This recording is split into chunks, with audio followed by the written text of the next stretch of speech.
Welcome back, guys. I get to record this one in the same day. This is zone 3. It's a little bit easier, a little bit quicker. So this is actually an avocado here that we're working on getting back to life, and a couple of limes. More yucca growing nice and tall, and as you can see, the ground is lined with nice fermenting mangoes. So all of these beautiful butterflies. Let's see if I can get this guy without flying away. Ah, it's beautiful. This beautiful light neon green back. So yeah, these are all the mangoes. The bugs go at them, and then they provide great natural juices and fertilizers and nutrients for the soil. So I just leave everything. It decomposes, creates better soil for next year, and we can start to plant this up. And I will probably plant this area with a bunch of corn next year. Here's a little acerola cherry that we've transplanted here that's starting to grow. These guys are all new, so it's really taking, and in a couple of years this will be big, giving fruits. Onto two trees that were established. This is Cass. So here they drink Cass in a juice. They blend this up. I haven't really known anybody to eat the fruits. I will show you some of the fruits here. So these are not quite ripe yet. That one's getting closer to ripe. When they turn a yellowish hue, they are ripe. We'll probably see some on the ground here. I mean, that's overripe. This one is a little closer to the yellow color that you want. And then they'll throw the whole thing, maybe take this top off, throw the whole thing into a blender, and super nutrient, super refreshing, nutritious or nutrient rich and super refreshing drink. So these two are big Cass trees that were essentially dying when I got here, and my neighbor Alfredo Flaco came by, climbed up them, cut the tops off. A year later, they are killing it, and there's tons of fruits here. So this is so crazy. These mangoes here, this is very funny, are very far from any mango tree. And what they do is they fall onto the roof of this little, what will be my horse shed soon, and they bounce down and they do like a skee ball all the way down here towards the river, as if they're trying to find a place to seed out. So anyway, so that said, a big mango, giant, few hundred years old, and this produces giant mangoes, I don't know, the size of a small human head, like a kid's head. They're huge. They're bigger than a fist. They're like the size of two large fists put together.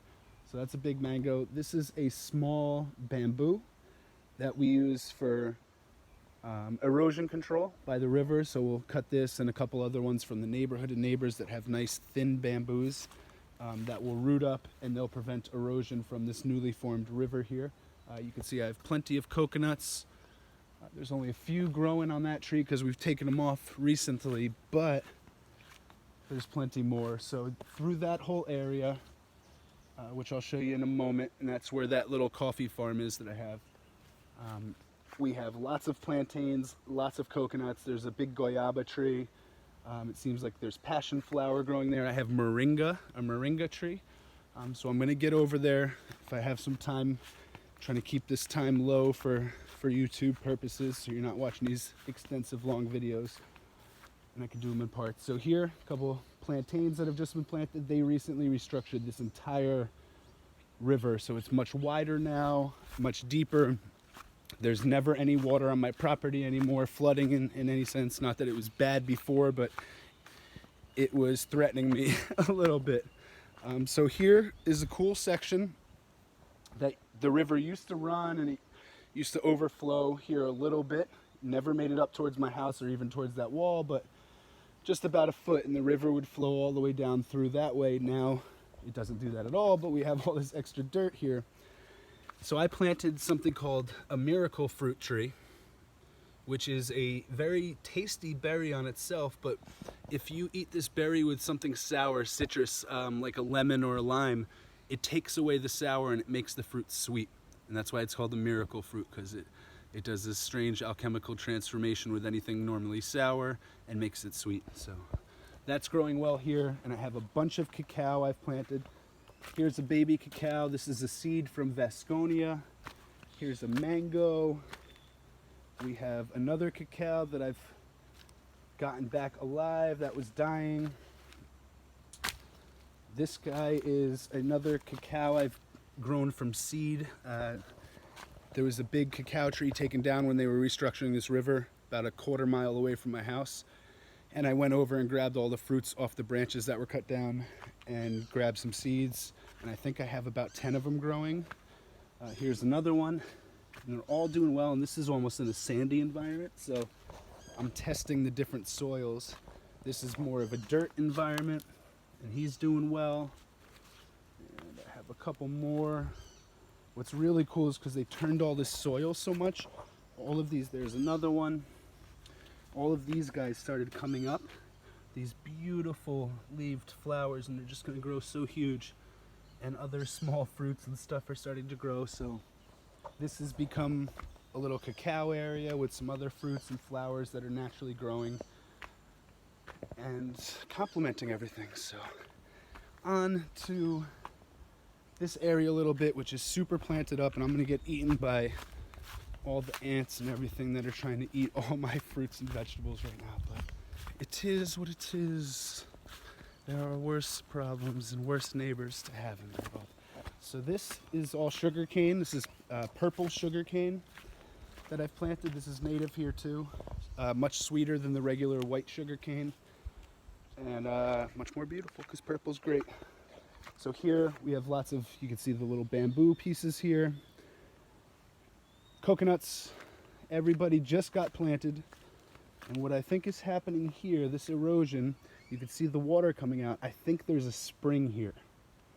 Because I have a spring, a water spring, a fresh water spring, a cold spring that feeds the water in my house. So it would make sense that this line, because there's another gentleman, Papillo, that has a farm and a house over that way that also has a spring. So it might run this giant ancient spring down the same way the river runs, just parallel. So very interesting, and I have these other outlets, so we're going to use them for something. You can see it's getting deeper here, which is awesome because we have a little swimming area. So in a couple of years, that's going to keep carving out and getting deeper, and we can swim and fish, and right on my property, walking distance. So lots of coconuts here, lots of bamboo starting to grow, plantains we see. We got bamboo growing, that's great. Here are the big water apples. I got 4 big giants, manzana de aguas. I don't think any are fruiting right now. One was fruiting last month, and all my neighbors were coming by. But I actually have to prune these, cut the tops off so they start fruiting stronger in future years, although they are doing great. So here we have a bunch of little things planted. That's another manzana de agua baby right here. This is a lime. My neighbors love these limes, so they come over a lot. And I'll show you one of the dangerous things about Costa Rica. You go in to pick a lime, and all of a sudden you grab this instead. And those guys are vicious. So, gotta be careful. And it's cool, I got this cliff now. Nice deep river, beautiful. Go walking, I got 2 beaches. I got a stone rocky beach, and I got a sand beach. Isn't that the best? And then here we've planted corn. We have some other vegetables native to Costa Rica that Chenny has planted. These rooting trees that are starting to grow the branches out that are all over the place, doing very well. They're gonna do some erosion control, and then that whole line is planted with plantains all the way down to the river for erosion control, but also kind of a natural barrier from, you know, the neighbors and by neighbors I mean horses and cows. So it kind of shows them a wall in the distance, and they, oh, I'm not going to walk that way. But if there's no big trees or like a wall of anything, they're going to find their way in, and they're going to try to eat everything. And horses especially love to eat everything, and they'll eat everything right down to the roots. They are good diners. Where the cows, they help with grass control, but at the same time, if there's, you know, baby yuccas, they'll probably chew on them a little bit accidentally. They'll step on stuff. So heading back towards the front of the property, this is basically the end of zone 3. I just want to show you, I have a cacao I've planted here. Look at all of these mangoes. Isn't that crazy? How much do you pay for mangoes in the United States? Comment on this video.